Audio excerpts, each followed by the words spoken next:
उसकी एक बहुत सुंदर लड़की है, उसके साथ अनिरुद्ध का विवाह करना है। तो कहा ठीक है विवाह कर लो। भाई बातचीत हुई, रुक्मी को नाराज तो था ही, उसको प्रसन्न किया और बारात लेकर के पहुंच गए अनिरुद्ध की। अब पहले की बारातें जो थी वो कई कई दिन तक रुकती थी। अब बारातियों में टाइम पास कैसे हो, तो चूंकि बलराम जी हमेशा समझाते थे कृष्ण को, इसलिए रुक्मी उनसे बड़ा पसंद रहता था। बलराम जी को कहा कि बारात चलो चौपड़ खेलते हैं। बलराम जी को लेकर चौपड़ खेलते हैं। बलराम जी बेचारे सीधे साधे, भाई उधर तो सब लड़की पक्ष वाले, बलराम जी को बैठाया चौपड़ खेलने लगा। बलराम जी जान नहीं पाते, कहते आप हार गए। तो बलराम जी कहते हाँ हार गए होंगे, जुआ खेला ही नहीं था कभी। फिर दोबारा जीत गए, लेकिन कह रहा हार गए। बलराम जी ने कहा हाँ ठीक हार गए। 3-4 बार जब हुआ तो आकाशवाणी हो गई कि अरे आप जीतते हैं, ये झूठ बोल रहा। तो बलराम जी ने कहा देखो ये बात गलत है, हम तुम्हारे समझी हैं, हमको ठगना अच्छी बात नहीं तुम्हारी। तो क्या हुआ, हंसी ठिठोली तो चलती है। तो कहा ठीक है।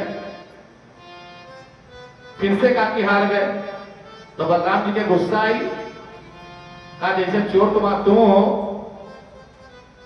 और तुम्हारा भाई छोटा चोर है, ये उल्टा सीधा करना। बलराम जी के गुस्सा आई तो बलराम जी ने अपना उठाया हल मुसल और एक खोपड़ी मारा तो रुक्मणी की खोपड़ी पूरी अलग हो गई, खोपड़ी अलग पड़ी।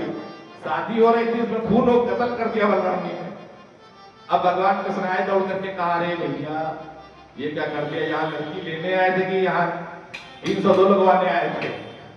बलराम जी ने कहा दुष्ट हमको बार बार ठग रहा था, कह रहा था जीत गए जीत गए। तो कहा अरे जुआ की तो था, कत्ल करने को जो कहा में क्रोध आ गया तो आ गया, और चूंकि शेष अवतार है क्रोध तो आ ही जाता है।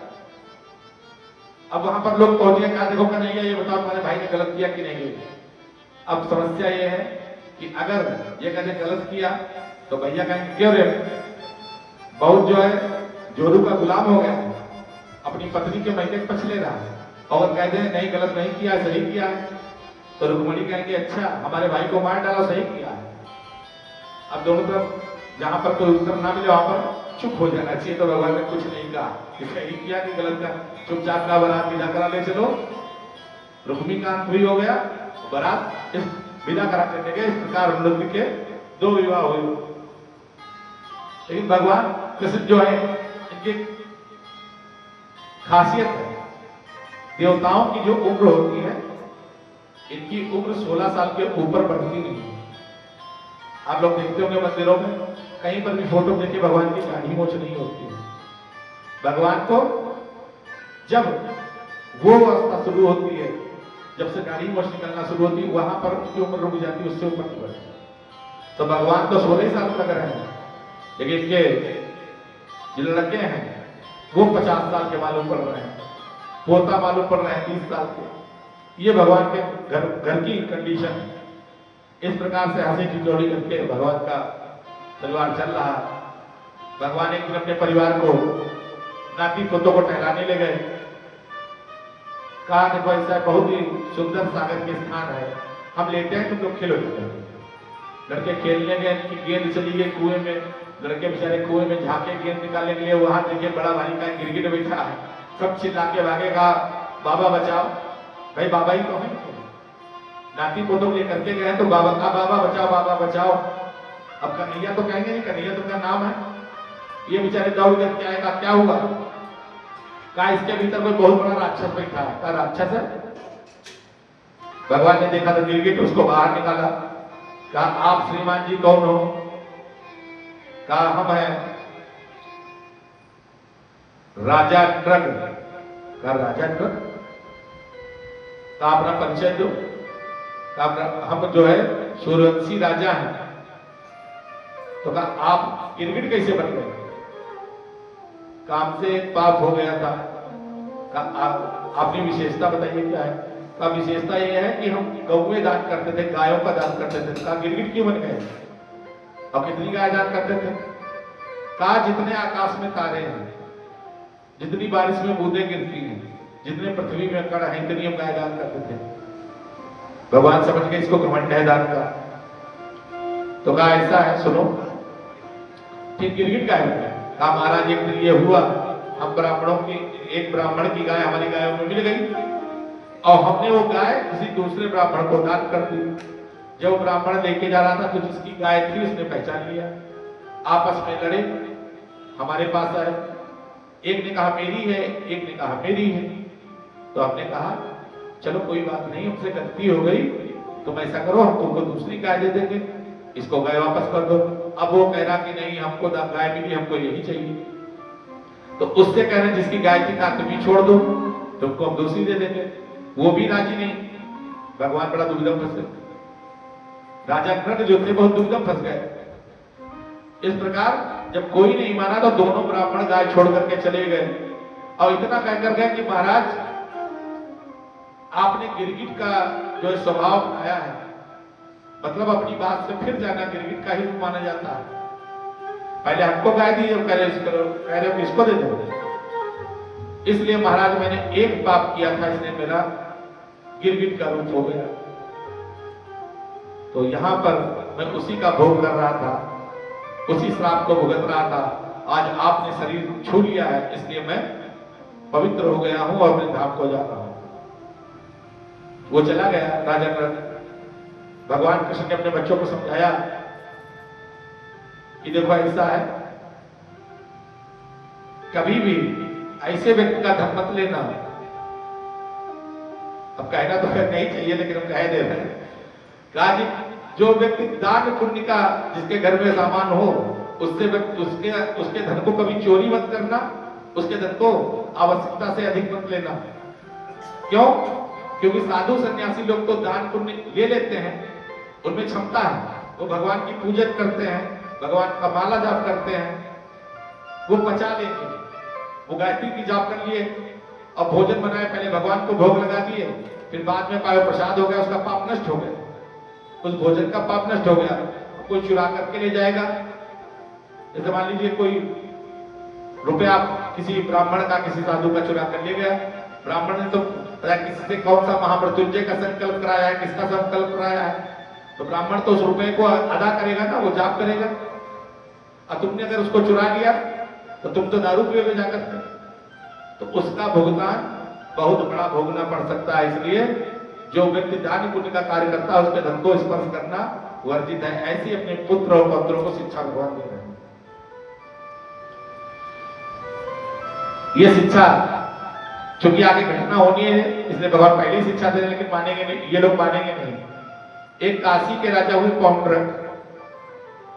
पौंड्रक के मंत्री ने कहा महाराज ऐसा करो, बढ़िया रुपया पैसा चकाचक खूब आए, कुछ ऐसी योजना बनाओ। तो कहा भगवान अपने आप को घोषित कर लो। पैसा कमाने का सबसे अच्छा तरीका, 2-4 जादू टोने सीख लो, हाथ में नींबू आ जाए और केला आ जाए और सेब आ जाए, और कुछ बातें बताना सीख लो जो कॉमन बातें होती हैं। तुम बड़ा परेशान हो, पति से नहीं निपटती है, बहू परेशान करती होगी, धन की कमी रहती है, इस प्रकार की 2-4 बातें बताना शुरू कर दो, पैसा आना शुरू हो जाएगा।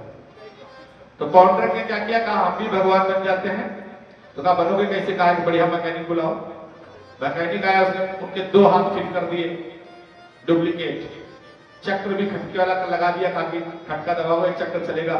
एक उड़ने वाला गरुड़ भी व्यवस्था कर दिया। अब पौंड्रक क्या करे, अपने खटका उटका दबा करके निकले बैठ करके, और जिस नगर से निकले पीछे घोषणाओं की एक असली भगवान है, दान करिए, और मार चढ़ावा आने लगा खूब कस के। लेकिन जो मूर्ख होते हैं उनकी बुद्धि बहुत जल्दी भ्रमित होती है, बहुत दान पुण्य आ रहा था। लेकिन कहा कि ऐसा करो, जब हम भगवान बनेंगे तो असली भगवान बिल्कुल बन जाए, और असली तब बनेंगे द्वारकाधीश को मार देंगे।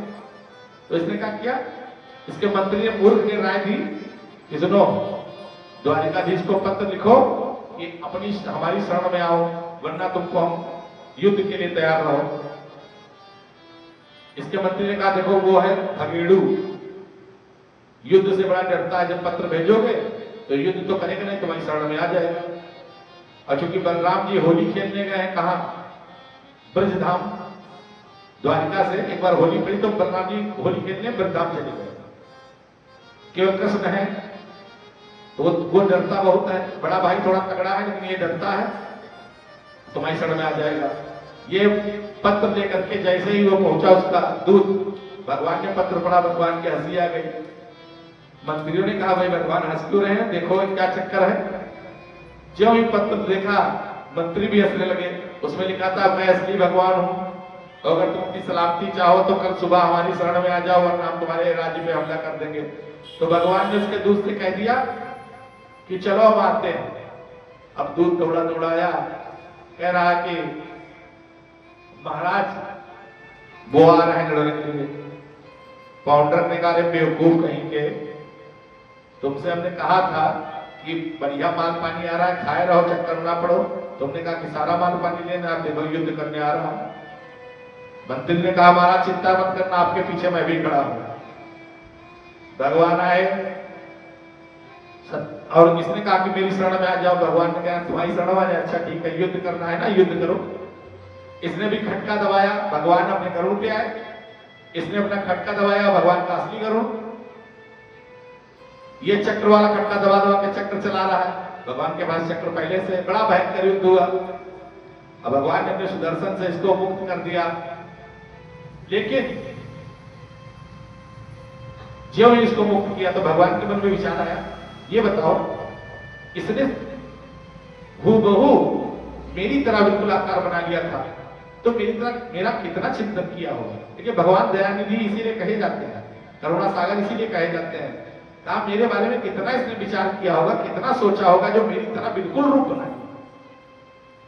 तो भगवान ने प्रसन्न होकर कहा ठीक है, इसने मेरे विषय में इतना चिंतन किया है, इसलिए मैं इसे सारूप्य मुक्ति देता हूं। सारूप्य का अर्थ होता है जब वैकुंठ में पहुंचोगे तो बिल्कुल भगवान की तरह दिखोगे। 4 प्रकार की मुक्तियां हैं, सारूप्य, सालोक्य, सायुज्य, सानिध्य। सारूप्य का अर्थ है बिल्कुल भगवान की तरह दिखना। सालोक्य का अर्थ होता है भगवान के लोक में निवास करना। सायुज्य मतलब भगवान के बिल्कुल पास में सेवा में रहना। और सानिध्य मतलब भगवान के बिल्कुल पर्सनल बन जाना। ये 4 प्रकार की मुक्तियां वैकुंठ की हैं। तो भगवान ने इसको सारूप्य मुक्ति दी। और जिसका मंत्री था उसको भी भगवान ने सबक सिखाया, मारपीट के औधा कर दिया उसको भी।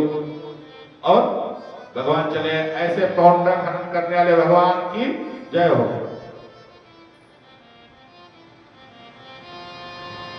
भगवान बहुत आराम से रह रहे हैं।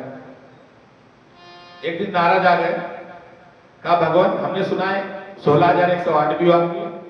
कहा तुम कैसे रहते हो, 2 पत्नियों तो टांगे फट जाती हैं, इस 16,108 को कैसे बर्दाश्त करते हो। तो भगवान ने कहा अपने आप देख लो जाकर के हर जगह, हम क्या बताएं। तो भगवान नारद जी ने कहा आज नहीं, किसी और दिन आएंगे। तो नारद जी सोचे आज अगर बता करके जाएंगे तो भगवान पहले से तैयारी करके रखेंगे। किसी घर में क्या बनता है, किसकी घर की कंडीशन कैसी, अगर एक जाननी है तो बिना बताए उसके घर पहुंचो। अगर बिना बताए पहुंचोगे तो जैसा उसका रूप होगा वैसा दिखेगा। अगर पहले से फोन कर दिया हाँ भैया हम आ रहे हैं कल दोपहर तक आ जाएंगे, तो सारी व्यवस्थाएं करके रखेगा। अगर वास्तविकता में उसकी घर की व्यवस्था जाननी है तो बिना बुलाए पहुंच जाओ, आप सब जान जाओगे कैसी घर की व्यवस्था है। नारद जी बिना बुलाए पहुंच गए, दरवाजा खटखटाया, भगवान निकले, आइए आइए देवर्षि आइए। और क्या किया भगवान ने, नारद जी के चरण धुलाए, नारद जी को भोग लगाया, नारद जी की आरती की, कहा महाराज पधारिए। नारद जी को एक लड्डू मुंह में रखा, 2 खिला दिए। नारद जी का ठीक ठीक चलते हैं किसी और दिन आएंगे। सत्य बाबा के महल पहुंच गए, खटखटाया, फिर से भगवान अंदर से निकल आए। नारद जी ने कहा यहां पर भी नहीं हो, वहां पर भी नहीं, क्या चक्कर है। फिर से उनके पैर धुलाए, फिर से आरती की, फिर से लड्डू खिलाया। अब 2-4 लड्डू हो गए, सत्या के महल पहुंच गए, फिर से वही क्रिया, भगवान फिर से बाहर निकलना है, अरे आइए आइए।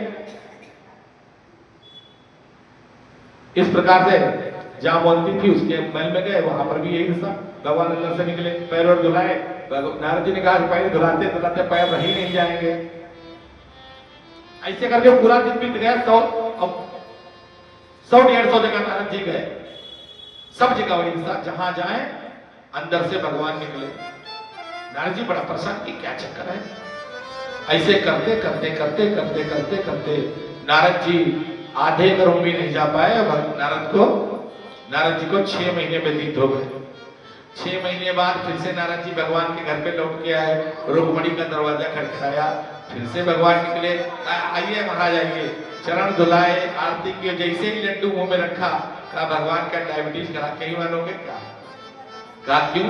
कहा अभी अभी तो लड्डू खिलाए थे। कहा अभी अभी कहाँ खिलाए थे, तो 6 महीना पहले खिलाए थे। कहा नहीं, अभी दूसरी रानी के यहाँ आए थे, वहां भी आप थे। कहा नहीं, हम तो यहीं पर हैं। तो 16,108 जगहों पर गए, सब जगह भगवान को उपस्थित दिखे। नारद जी प्रणाम करके बोले भगवान आपकी माया कोई नहीं जान सकता है। तो भगवान ने 16,108 अगर विवाह किए हैं, तो उन विवाहों को वहन करने की क्षमता भगवान में है। लोग कहते नहीं भगवान ने 16,108 किए थे तो हम 2-4 कर ले। आपके अंदर क्षमता हो तो करिए। भगवान ने तो 56 करोड़